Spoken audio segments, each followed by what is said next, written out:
మన ప్రభువును రక్షకుడైన యేసుక్రీస్తు వారి యొక్క అతి శ్రేష్టమైన నామంలో గ్రేస్ఫుల్ మినిస్ట్రీస్ ద్వారా ఈ ఆడియో బైబిల్ వింటున్నటువంటి మీ అందరికీ మా శుభాభివందనాలు తెలియజేస్తున్నాము. దేవుని మహాకృపను బట్టి 49 దినాలు పూర్తి చేసుకుని 50వ దినం దేవుని వాక్యాన్ని చదవడానికి దేవుడిచ్చినటువంటి కృపను బట్టి దేవుని స్తుతిస్తున్నాను. ఈ 50వ దినం దేవుని యొక్క వాక్యాన్ని చదువుకుందాం. సంఖ్యాకాండము 31వ అధ్యాయము. మరియు యెహోవా, మిద్యానీయులు ఇశ్రాయేలీలకు చేసిన హింసకు ప్రతిహింస చేయుడి. తరువాత నీవు నీ స్వజనుల యొద్దకు చేర్చబడుదువని మోషేకు సెలవీయగా, మోషే ప్రజలతో, మీలో కొందరు యుద్ధ సన్నద్ధులై మిద్యానీయుల మీదికి పోయి మిద్యానీయులకు యెహోవా విధించిన ప్రతిదండన చేయునట్లు ఇశ్రాయేలీల గోత్రములన్నిటిలోనూ ప్రతి గోత్రములో నుండి 1000 మందిని ఆ యుద్ధమునకు పంపవలెననెను. అట్లు గోత్రం ఒక్కంటికి 1000 మంది చొప్పున ఇశ్రాయేలీల సేనల్లో నుండి 12,000 యుద్ధవీరులు ఏర్పరచబడగా, మోషే వారిని అనగా ప్రతి గోత్రం నుండి 1000 మందిని యాజకుడగు ఎలియాజరు కుమారుడైన ఫీనేహాసును పంపెను. అతని చేతిలోని పరిశుద్ధమైన ఉపకరణములను ఊదుటకు బూరలను యుద్ధమునకు పంపెను. యెహోవా మోషేకు ఆజ్ఞాపించినట్లు వారు మిద్యానీయులతో యుద్ధము చేసి మగవారినందరినీ చంపిరి. చంపబడిన ఇతరులుగాక మిద్యాను రాజులను అనగా మిద్యాను 5 రాజులైన ఎవీని, రేకెమును, సూరును, హూరును, రేబను చంపిరి. బెయోరు కుమారుడైన బిలామును ఖడ్గముతో చంపిరి. అప్పుడు ఇశ్రాయేలీలు మిద్యాను స్త్రీలను వారి చిన్నపిల్లలను చెరపట్టుకొని వారి సమస్త పశువులను వారి గొర్రెమేకలన్నిటినీ వారికి కలిగినది యావత్తును దోచుకొనిరి. మరియు వారి నివాస పట్టణములన్నిటినీ వారి కోటలన్నిటినీ అగ్ని చేత కాల్చివేసిరి. వారు మనుషులనేమి పశువులనేమి సమస్తమైన కొల్ల సొమ్మును మిద్యానీయుల ఆస్తిని యావత్తును తీసుకొనిరి. తరువాత వారు మోయాబు మైదానములలో యెరికో యొద్దనున్న యోర్దాను దగ్గర దిగియున్న దండులో మోషే యొద్దకును యాజకుడైన ఎలియాజరునొద్దకును ఇశ్రాయేలీల సమాజమునొద్దకును చెరపట్టబడిన వారిని అపహరణములను ఆ కొల్ల సొమ్ము తీసుకుని రాగా, మోషేయు యాజకుడైన ఎలియాజరును సమాజ ప్రధానులందరూ వారిని ఎదుర్కొనుటకు పాళెములో నుండి వెలుపలికి వెళ్ళిరి. అప్పుడు మోషే యుద్ధసేనలో నుండి వచ్చిన సహస్రాధిపతులను శతాధిపతులునగు సేనా నాయకుల మీద కోపపడెను. మోషే వారితో, మీరు ఆడువారినందరినీ బ్రతుకనిచ్చితిరా? ఇదిగో, బిలాము మాటను బట్టి పెయోరు విషయంలో ఇశ్రాయేలీల చేత యెహోవా మీద తిరుగుబాటు చేయించిన వారు వీరు కారా? అందుచేత యెహోవా సమాజంలో తెగులు పుట్టియుండెను కదా. కాబట్టి మీరు పిల్లలలో ప్రతి మగవానిని, పురుష సంయోగం ఎరిగిన ప్రతి స్త్రీని చంపుడి. పురుష సంయోగం ఎరుగని ప్రతి ఆడపిల్లను మీ నిమిత్తము బ్రతుకనీయుడి. మీరు 7 దినములు పాళెము వెలుపల ఉండవలెను. మీలో నరుని చంపిన ప్రతి వాడును, చంపబడిన నరుని ముట్టిన ప్రతి వాడును, మీరు చెరపట్టిన వారును 3వ దినమున 7వ దినమున మిమ్మును మీరే పవిత్రపరచుకొనవలెను. మీరు బట్టలన్నిటినీ, చర్మ వస్తువులన్నిటినీ, మేక వెంట్రుకల వస్తువులన్నిటినీ, కొయ్య వస్తువులన్నిటినీ పవిత్రపరచవలెననెను. అప్పుడు యాజకుడగు ఎలియాజరు యుద్ధమునకు పోయిన సైనికులతో, యెహోవా మోషేకు ఆజ్ఞాపించిన విధి ఏదనగా, మీరు బంగారును, వెండిని, ఇత్తడిని, ఇనుమును, తగరమును, సీసమును అనగా అగ్నిచేత చెడని సమస్త వస్తువులను మాత్రము అగ్నిలో వేసి తీయవలెను.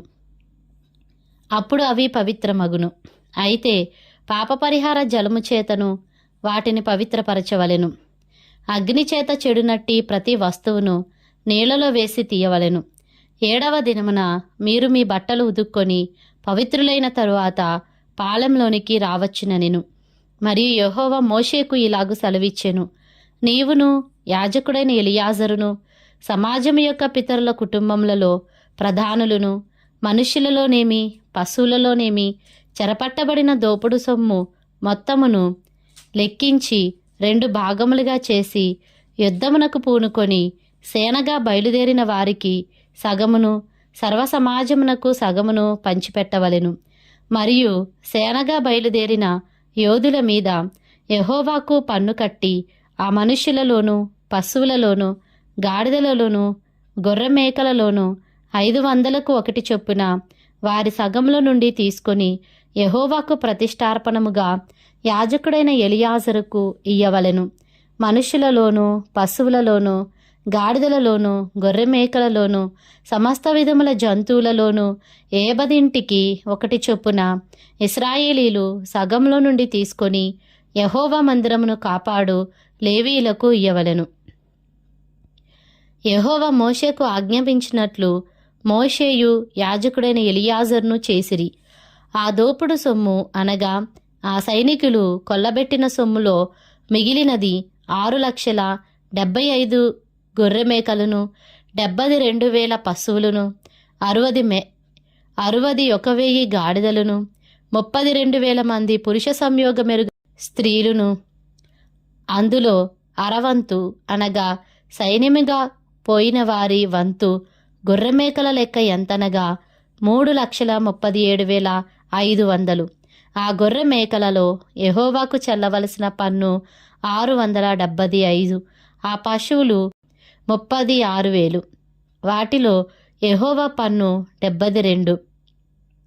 ఆ గాడిదలు 30,500. వాటిలో యెహోవా పన్ను 61. మనుష్యులు 16,000 మంది. వారిలో యెహోవా పన్ను 32. యెహోవా మోషేకు ఆజ్ఞాపించినట్లు మోషే పన్నును అనగా యెహోవాకు చెల్లవలసిన ప్రతిష్టార్పణమును యాజకుడైన ఎలియాజరునకిచ్చెను. సైనికుల యొద్ద మోషే తీసుకొని ఇశ్రాయేలీలకిచ్చిన సగం నుండి లేవీయులకిచ్చెను.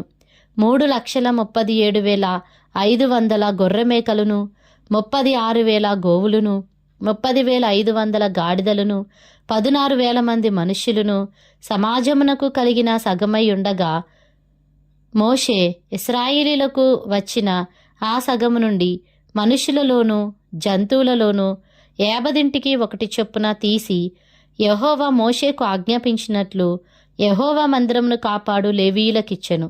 అప్పుడు సేనా సహస్రముల నియామకులు అనగా సహస్రాధిపతులను, శతాధిపతులను మోషే యొద్దకు వచ్చి, నీ సేవకులైన మేము మా చేతి క్రిందనున్న యోధులను లెక్కించి మొత్తము చేసితిమి. మాలో ఒక్కడైనను మొత్తమునకు తక్కువ కాలేదు. కాబట్టి యెహోవా సన్నిధిని మా నిమిత్తము ప్రాయశ్చిత్తము కలుగునట్లు మేము మాలో ప్రతి మనుషునికి దొరికిన బంగారు నగలను, గొలుసులను, కడియములను, ఉంగరములను, పోగులను, పతకములను యెహోవాకు అర్పణముగా తెచ్చియున్నామని చెప్పగా మోషేయు యాజకుడైన ఎలియాజరు నగలుగా చేయబడిన ఆ బంగారమును వారి యొద్ద తీసుకొనిరి. సహస్రాధిపతులను, శతాధిపతులను ప్రతిష్టార్పణముగా యెహోవాకు అర్పించిన బంగారం అంతయు 16,750 తులములు. ఆ సైనికులలో ప్రతివాడును తన మట్టుకు తాను కొల్ల సొమ్ము తెచ్చుకొని ఉండెను. అప్పుడు మోషేయు యాజకుడైన ఎలియాజరును సహస్రాధిపతుల యొద్ద నుండియు శతాధిపతుల యొద్ద నుండియు ఆ బంగారమును తీసుకొని యెహోవా సన్నిధిని ఇశ్రాయేలీలకు జ్ఞాపకార్థముగా ప్రత్యక్షపు గుడారమున ఉంచిరి. సంఖ్యాకాండము 32వ అధ్యాయము.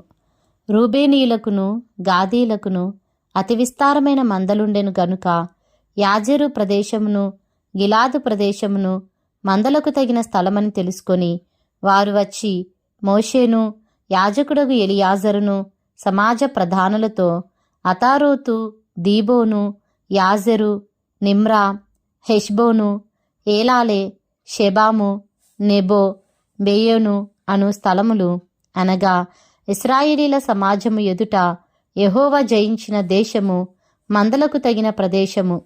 నీ సేవకులమైన మాకు మందలు కలవు. కాబట్టి మా ఎడల నీకు కటాక్షము కలిగిన ఎడల మమ్మను యొర్దాను అద్దరికి దాటింపక నీ దాసులమైన మాకు ఈ దేశమును స్వాస్థ్యముగా ఇమ్మనగా మోషే గాదీయులతోనూ రూబేనీయులతోనూ, మీ సహోదరులు యుద్ధమునకు పోవుచుండగా మీరు ఇక్కడ కూర్చుండవచ్చునా?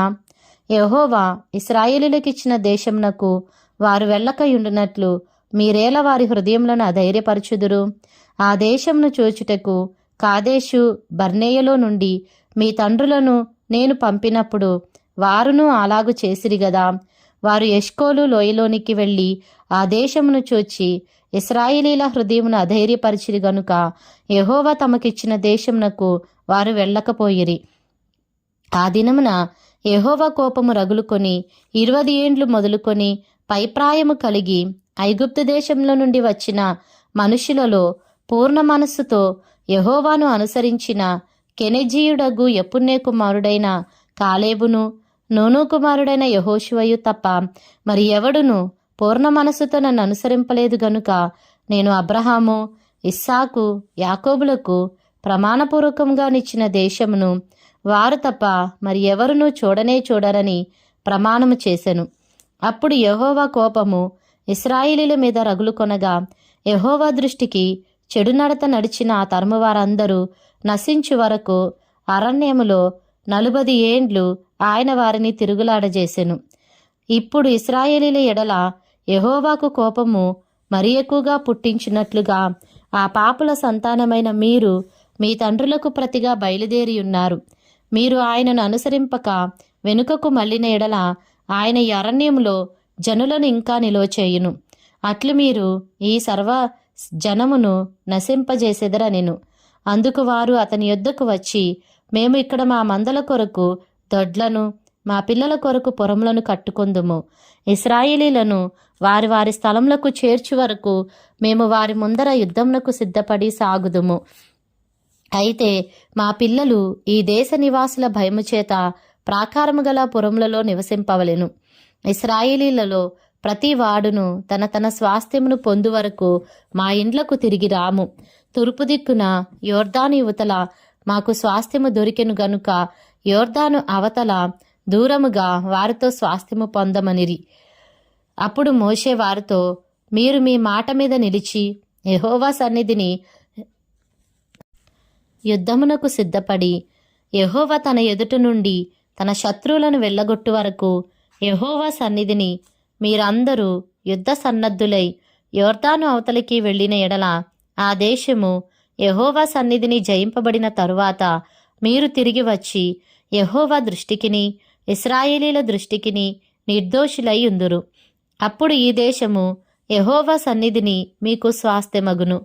మీరు అట్లు చేయని ఎడల యెహోవా దృష్టికి పాపము చేసిన వారగుదురు గనుక మీ పాపము మిమ్మును పట్టుకొనును అని తెలుసుకొనుడి. మీరు మీ పిల్లల కొరకు పురములను, మీ మందల కొరకు దొడ్లను కట్టుకొని మీ నోట నుండి వచ్చిన మాట చొప్పున చేయుడనెను. అందుకు గాదీయులును రూబేనీయులును మోషేతో, మా ఏలినవాడు ఆజ్ఞాపించినట్లు నీ దాసులమైన మేము చేసేదము. మా పిల్లలు, మా భార్యలు, మా మందలు, మా సమస్త పశువులు అక్కడ గిలాదుపురములలో ఉండును. నీ దాసులమైన మేము అనగా మా సేనలో ప్రతి యోధుడును మా ఏలినవాడు చెప్పినట్లు యెహోవా సన్నిధిని యుద్ధము చేయుటకు యోర్దాను అవతలికి వచ్చెదమనిరి. కాబట్టి మోషే వారిని గూర్చి యాజకుడైన ఎలియాజరుకును నూను కుమారుడైన యెహోషువకును ఇశ్రాయేలీల గోత్రములలో పితరుల కుటుంబముల ప్రధానులకును ఆజ్ఞాపించి వారితో ఇట్లనెను, గాదీయులును రూబేనీయులును అందరూ యెహోవా సన్నిధిని యుద్ధమునకు సిద్ధపడి మీతో కూడా యోర్దాను అవతలికి వెళ్ళిన ఎడల ఆ దేశము మీ చేత జయింపబడిన తరువాత మీరు గిలాదు దేశమును వారికి స్వాస్థ్యంగా ఇయ్యవలెను. అయితే వారు మీతో కలిసి యోధులై ఆవలికి వెళ్ళని ఎడల వారు కనాను దేశమందే మీ మధ్యను స్వాస్థ్యములను పొందుదురనగా గాదీయులును రూబేనీయులును యెహోవా నీ దాసులమైన మాతో చెప్పినట్లే చేసేదము. మేము యెహోవా సన్నిధిని యుద్ధ సన్నద్ధులమై నది దాటి కనాను దేశంలోనికి వెళ్ళేదము. అప్పుడు యోర్దాను యువతల మేము స్వాస్థ్యమును పొందెదమని ఉత్తరం ఇచ్చిరి. అప్పుడు మోషే వారికి అనగా గాదీయులకును రూబేనీయులకును యోసేపు కుమారుడైన మనష్షే అర్ధగోత్రపు వారికిని అమోరీల రాజైన సీహోను రాజ్యమును బాషాను రాజైన ఓగు రాజ్యమును దాని ప్రాంత పురములతో ఆ దేశమును చుట్టూ నుండు ఆ దేశ పురములను ఇచ్చెను. గాదీయులు దీబోను, అతారోతు, అరోయేరు, అత్రోతు, షోపాను, యాజెరు, యొగ్బేహా, బేత్నిమ్రా, బేత్హారాను అను ప్రాకారములు గల పురములను మందల దొడ్లను కట్టుకొనిరి. రూబేనీయులు మారుపేరు పొందిన హెష్బోను, ఏలాలే, కిరియతాయిము, నెబో, బయల్మెయోను, షిబ్మా అను పురములను కట్టి తాము కట్టిన ఆ పురములకు వేరు పేరులు పెట్టిరి. మనష్షే కుమారులైన మాకీరీలు గిలాదు మీదికి పోయి దాని పట్టుకొని దానిలోనున్న అమోరీలను వెళ్ళగొట్టిరి. మోషే మనష్షే కుమారుడైన మాకీరుకు గిలాదునిచ్చెను. అతడు అక్కడ నివసించెను. మనష్షే కుమారుడైన యాయీరు వెళ్ళి వారి పల్లెలను పట్టుకొని వాటికి యాయీరు పల్లెలను పేరు పెట్టెను. నోబాహు వెళ్ళి కెనాతును దాని గ్రామములను పట్టుకొని దానికి నోబాహు అని తన పేరు పెట్టెను. సంఖ్యాకాండము 33వ అధ్యాయము. మోషే అహరోన్ల వలన తమ తమ సేనల చొప్పున ఐగుప్తు దేశంలో నుండి బయలుదేరి వచ్చిన ఇశ్రాయేలీలు చేసిన ప్రయాణములు ఇవి. మోషే యెహోవా సెలవిచ్చిన ప్రకారము వారి ప్రయాణములను బట్టి వారి సంచార క్రమములను రాసెను. వారి సంచార క్రమముల ప్రకారము వారి ప్రయాణములు ఇవి. మొదటి నెల 15వ దినమున వారు రామెసేసులో నుండి ప్రయాణమై పస్కా పండుగకు మరునాడు వారి మధ్యను యెహోవా హతము చేసిన తొలిచూలులనందరినీ ఐగుప్తీయులు పాతిపెట్టుచుండగా ఇశ్రాయేలీలు ఐగుప్తీయులందరి కనుల ఎదుట జయోత్సాహముతో బయలుదేరి వచ్చిరి. అప్పుడు ఐగుప్తీయుల దేవతలకు యెహోవా తీర్పు తీర్చెను. ఇశ్రాయేలీలు రామెసేసులో నుండి బయలుదేరి సుక్కోతులో దిగిరి. సుక్కోతులో నుండి వారు బయలుదేరి అరణ్యపు కడనున్న ఏతాములో దిగిరి. ఏతాములో నుండి బయలుదేరి బయల్సెఫోను ఎదుటనున్న పీహహీరోతు తట్టు తిరిగి మిగ్దోలు ఎదుట దిగిరి. పీహహీరోతులో నుండి బయలుదేరి సముద్రము మధ్య నుండి అరణ్యములోనికి చేరి ఏతాము అరణ్యమందు 3 దినముల ప్రయాణము చేసి మారాలో దిగిరి. మారాలో నుండి బయలుదేరి ఏలీముకు వచ్చిరి.